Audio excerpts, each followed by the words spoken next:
Hi friends, আমরা পৌঁছে গেছি কালীঝরা। এটা সেবক থেকে 4-5 কিলোমিটার ভিতরে একটা ভিউ পয়েন্ট। এটা হচ্ছে আপনারা দেখতে পাচ্ছেন, দেখুন কত সুন্দর একটা ভিউ পয়েন্ট। এই ভিউ পয়েন্টে অনেকেই এই ভিউ পয়েন্টে জানে না। তো এটা অনেকটা পাহাড় বেয়ে বেয়ে নিচে নামতে হয়, নিচে নেমে তারপর এই ভিউ পয়েন্টে আসতে হয়। আসুন আপনাদেরকে দেখাচ্ছি।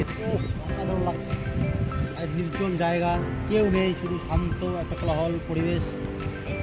তিস্তার কোলাহল নদীর বয়ে গেছে, দেখুন কত সুন্দর কলকলিয়ে বেয়ে চলেছে। পাহাড় থেকে নেমে এসেছে এই তিস্তা নদী।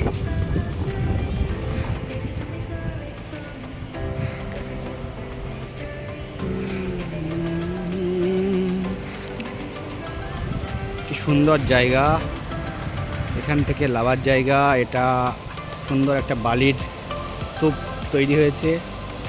এখান থেকে এই যে তিস্তার অপরূপ সৌন্দর্য দেখুন আপনারা, সাথে পাহাড়। এই দেখুন,